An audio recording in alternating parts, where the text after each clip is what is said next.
বিসমিল্লাহির রহমানির রহিম। আসসালামু আলাইকুম সুপ্রিয় শিক্ষার্থীবৃন্দ, আজকের অনলাইন ক্লাসে তোমাদের স্বাগত জানাচ্ছি। আমি জয়নব আক্তার, সহকারী অধ্যাপক ও বিভাগীয় প্রধান, হিসাব বিজ্ঞান বিভাগ, আগ্রাবাদ মহিলা কলেজ। বিবিএস পাস প্রথম বর্ষের শিক্ষার্থীরা, তোমাদের আমি এখন করাচ্ছি ওয়ার্কশিট। আজকেও তোমাদের ওয়ার্কশিটের আরেকটা অঙ্ক তোমাদের করাবো। ভিডিওটা প্রথম থেকে শেষ পর্যন্ত দেখবে এবং অঙ্কটা খাতায় করে নিবে। তাহলে আজকের এই ভিডিওটা যেহেতু বোর্ডে করতে গেলে আমাদের অনেক সময় লাগে এবং বারবার মুছে বারবার ঠিক করতে করতে সময় চলে যায়, পুরো অঙ্কটা একসাথে দেখা যায় না। সেজন্য আজকের ভিডিওটা আমি একটু অন্যভাবে করছি।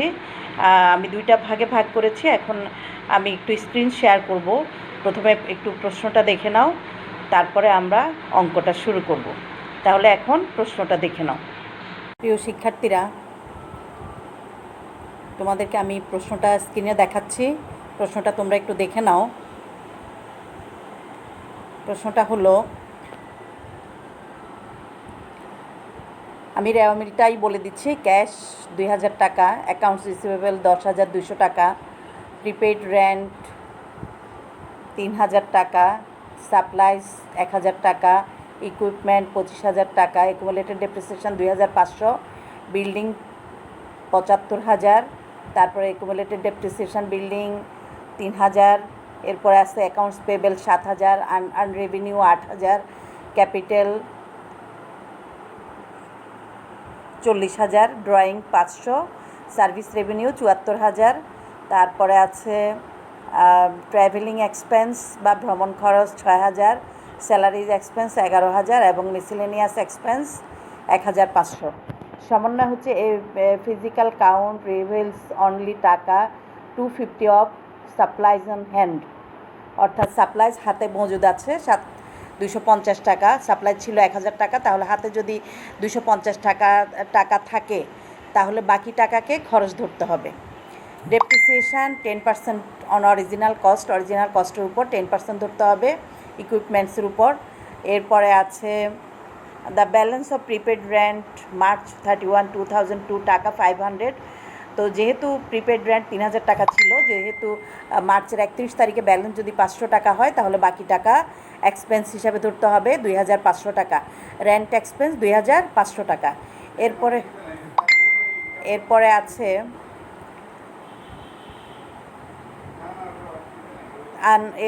আছে the balance of unearned revenue of টাকা 3,000 মার্চ 31, 2005 অথবা 2002 যেটাই হয়। এখানে 5,000 টাকা যদি ব্যালেন্স থাকে, 3,000 টাকা যদি ব্যালেন্স রাখতে হয় তাহলে বাকি টাকা ইনকাম হিসাবে ধরতে হবে service revenue. Unearned service revenue থেকে 5,000 টাকা সার্ভিস রেভিনিউ ইনকামে চলে যাবে। এরপরে আছে প্রিপেড ট্রাভেলিং এক্সপেন্স, এখানে অ্যাডভান্সই ধরতে হবে। এটা প্রিপেড ট্রাভেলিং এক্সপেন্স ডেবিট করে ট্রাভেলিং এক্সপেন্সকে ক্রেডিট করতে হবে। ইউটিলিটি বিলস রিসিভড অফ 500, অর্থাৎ এটা বিল পাওয়া গেছে কিন্তু টাকা পেমেন্ট করা হয়নি, সুতরাং এটা ডিউ ধরতে হবে। বকেয়া utilities debit, utility payable credit. এরপরে আমরা এটা করতে হবে 8 কলাম ওয়ার্কশিট। 8 কলাম ওয়ার্কশিট করতে গেলে আমাদের প্রথমে জাবেদাগুলো একটু করতে হবে। প্রথমে সাপ্লাই ছিল 250 টাকা হাতে আছে, তাহলে 750 টাকা expense, supplies expense debit, supplies credit 750। এরপর ডেপ্রিসিয়েশন, অ্যাকুমুলেটেড ডেপ্রিসিয়েশন 25,000 টাকা, তার 10% ধরলে depreciation expense debit, accumulated depreciation credit 2,500। এরপরে আসবে প্রিপেড রেন্ট ছিল 3,000 টাকা, বর্তমান ব্যালেন্স 500 টাকা, তাহলে 2,500 টাকা খরচ ধরতে হবে। Rent expense debit, prepaid rent credit 2,500। Unearned revenue 5,000 টাকা, সার্ভিস রেভিনিউ 8,000, আনআর্নড রেভিনিউ 8,000 টাকা ছিল এবং 3,000 টাকা বর্তমান ব্যালেন্স, তাহলে 5,000 টাকা ইনকামে চলে আসবে। Unearned revenue debit, service revenue credit 5,000 টাকা। Prepaid travelling expense debit, travelling expense credit, এটা বর্তমানেই অগ্রিম ধরতে হবে, অগ্রিমের জাবেদা। এরপরে utility expense debit, utilities payable credit 500 টাকা। এই হচ্ছে জার্নাল থেকে এখন আমাদের করতে হবে 8 কলাম ওয়ার্কশিট।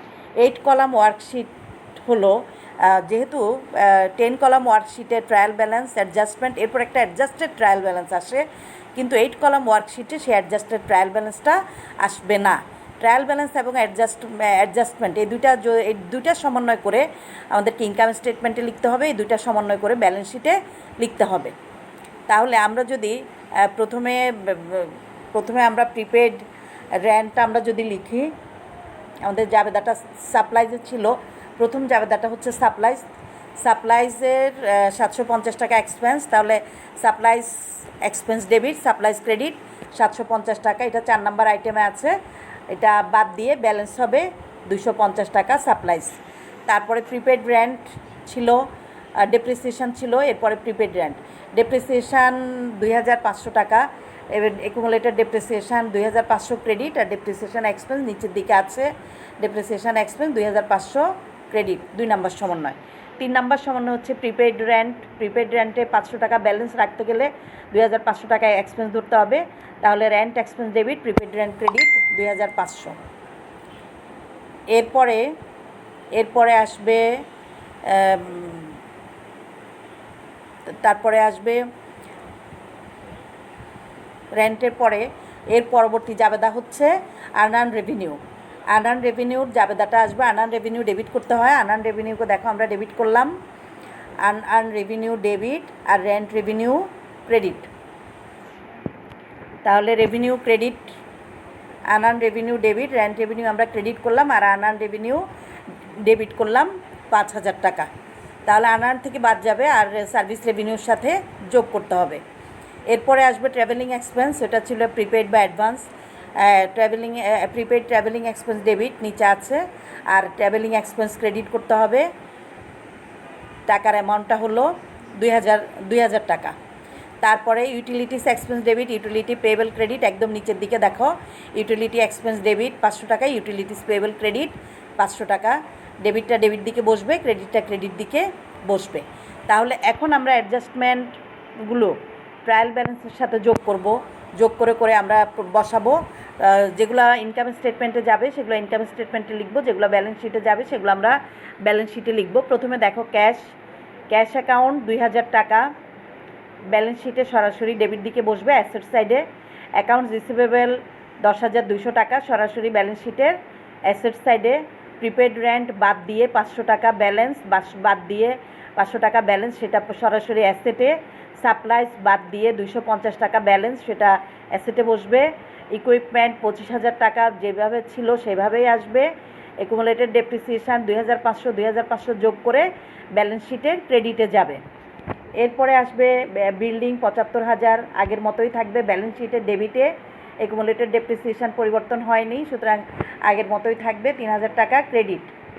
অ্যাকাউন্টস পেয়েবল 7,000 টাকা ক্রেডিট, 7,000 টাকা দায়ের দিকেই বসবে ব্যালেন্স শিটের দায় পাশে, অর্থাৎ ক্রেডিট কলামে। আনআর্ন রেভিনিউ সেটাও যাবে ব্যালেন্স শিটের দায় পাশে, অর্থাৎ 3000 টাকা।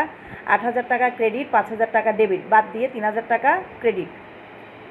ক্যাপিটাল ক্রেডিট 40,000 টাকা, ড্রয়িংস ডেবিট 500 টাকা। এরপরে বাকি আইটেমগুলো সব ইনকাম স্টেটমেন্টে বসবে। সার্ভিস রেভিনিউ ইনকাম স্টেটমেন্টে ক্রেডিট যোগ করে ক্রেডিটে বসবে 79,800। ট্রাভেলিং এক্সপেন্স ডেবিট, যেহেতু অগ্রিম ছিল, অগ্রিমটা 6,000 টাকা থেকে 2,000 টাকা বাদ দিয়ে 4,000 টাকা ব্যালেন্স ডেবিট। তারপরে আসবে স্যালারিজ এক্সপেন্স 11,000 টাকা ডেবিট, মিসেলেনিয়াস এক্সপেন্স 1,500 টাকা ডেবিট।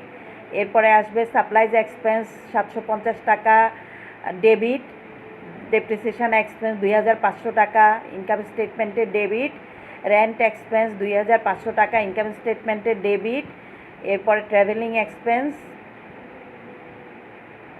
প্রিপেড ট্রাভেলিং, এটা আসবে ব্যালেন্স শিটের ডেবিট 2,000 টাকা, আর ইউটিলিটি এক্সপেন্স ডেবিট 500 টাকা, ইউটিলিটিস পেয়েবল ব্যালেন্স শিটে ক্রেডিটে 500 টাকা। এখন আমরা যোগ বিয়োগ করব, যেহেতু ট্রায়াল ব্যালেন্স অ্যাডজাস্টমেন্ট দুইটা যোগ বিয়োগ করে আমরা যেসব আইটেম ইনকাম স্টেটমেন্টে আসবে সেগুলি ইনকাম স্টেটমেন্টে লিখলাম, আর যেগুলি ব্যালেন্স শিটে আসবে সেগুলি ব্যালেন্স শিটে লিখলাম। এবার কি করতে হবে তোমরা নিশ্চয়ই জানো। এবার কি করতে হবে, এবার ইনকাম স্টেটমেন্টটা আগে যোগ করতে হবে। ইনকাম স্টেটমেন্ট থেকে নিট লাভ বা নিট ক্ষতি যেটা আসে সেটা ব্যালেন্স শিটের যদি প্রফিট হয় ব্যালেন্স শিটের ক্রেডিট সাইডে বসবে, যদি লস হয় ব্যালেন্স শিটে ডেবিট কলামে আসবে, লসটা ডেবিট দিকে আসবে। প্রফিটটা ক্যাপিটালের সাথে যোগ হয়, ক্যাপিটাল যেদিকে সেদিকেই থাকবে, আর লসটা ক্যাপিটাল থেকে বাদ যায় বলে ক্যাপিটালের অপোজিটে আসবে। এবার দেখো আমরা ইনকাম স্টেটমেন্ট, ক্রেডিট বড়, ক্রেডিট থেকে ডেবিট বাদ দেওয়ার পরে আসছে 57,050 টাকা। তাহলে এই 57,050 টাকা নেট ইনকামটা চলে যাবে ব্যালেন্স শিটে ক্রেডিট কলামে 57,050 টাকা। তাহলে এখন আমরা ব্যালেন্স শিট যোগ করব। ব্যালেন্স শিটে cash, air, prepaid rent, supplies, equipment, building, তারপরে আসবে ড্রয়িং, এবং নিচের দিকে দেখো প্রিপেড ট্রাভেলিং এক্সপেন্স। এই কয়টা আইটেম আমরা যোগ করব, যোগ করলে আসবে 1,15,550। তারপরে আসবে এরপরে লাইবিলিটি সাইড বা ক্রেডিট সাইড, ক্রেডিটে অ্যাকুমুলেটেড ডেপ্রিসিয়েশান 5,000, আরেকটা অ্যাকুমুলেটেড ডেপ্রিসিয়েশান 3,000, এপি 7,000, আর্নার্ন রেভিনিউ 3,000 এবং ক্যাপিটাল 40,000 নিচের দিকে দেওয়া আছে। ইউটিলিটিস পেবেল 500 টাকা এবং নেট ইনকাম 57,050 টাকা। যোগ করে হবে 1,15,550। তাহলে ব্যালেন্স শিটে যেহেতু দুই সাইড মিলে যাচ্ছে, তাহলে আমাদের অঙ্কটাও মিলে গেল। এভাবে আমরা ওয়ার্কশিটটা করব। তাহলে প্রিয় শিক্ষার্থীরা, এতক্ষণে নিশ্চয়ই তোমরা বুঝতে পেরেছ 8 কলাম হলে কোন কলামটা বাদ যাবে। ট্রায়াল ব্যালেন্স ডেবিট ক্রেডিট 2টা কলাম, অ্যাডজাস্টমেন্ট ডেবিট ক্রেডিট 2টা column, income statement debit credit 2টা কলাম এবং ব্যালেন্স শিট ডেবিট ক্রেডিট 2টা কলাম, অর্থাৎ 8 কলাম। মাঝখানে 2টা কলাম আমরা বাদ দিয়েছি, যেটা অ্যাডজাস্টেড ট্রায়াল ব্যালেন্স, এটা নট নেসেসারি, প্রয়োজন নাই। আমরা সরাসরি ট্রায়াল ব্যালেন্স এবং অ্যাডজাস্টমেন্ট দুইটা যোগ করে ইনকাম স্টেটমেন্টে এবং ব্যালেন্স শিটে লিখতে পারি। এই জন্য মাঝখানের কলামটা না করলেও চলবে। এটা হচ্ছে 8 কলাম ওয়ার্কশিট। তো প্রিয় শিক্ষার্থীরা, আজকে একটা 8 কলাম ওয়ার্কশিট তোমরা করলে। ওয়ার্কশিট 8 কলাম, 10 কলামটা সবসময় পরীক্ষায় আসে। মাঝে মধ্যে কিন্তু ওয়ার্কশিটের মাধ্যমে তোমাদের অ্যাডজাস্টেড ট্রায়াল ব্যালেন্সটা করতে বলা হয়। সেক্ষেত্রে ট্রায়াল ব্যালেন্স, অ্যাডজাস্টমেন্ট এবং অ্যাডজাস্টেড ট্রায়াল ব্যালেন্স এই 6টা কলাম করতে হবে। আর মাঝে মধ্যে trial balance, adjusted trial balance দেওয়া থাকে, তোমাদেরকে সমন্বয়গুলো করে বের করতে হয়, সেইটাও আমরা করতে পারি। আমি তোমাদেরকে অ্যাডজাস্টিং এন্ট্রির মধ্যে এরকম 2-3টা অঙ্ক করিয়েছিলাম, তোমরা সেই পুরনো খাতাগুলো বের করে দেখে ফেলবে, এভাবে আমরা করতে পারবো। তো প্রিয় শিক্ষার্থীরা, আজকের অনলাইন ক্লাসটা আমি এখানেই শেষ করছি। তোমরা সবাই ভালো থাকবে, সুস্থ থাকবে এবং বাসায় অবস্থান করবে, আমাদের ভিডিওগুলো দেখতে থাকো। আল্লাহ হাফেজ।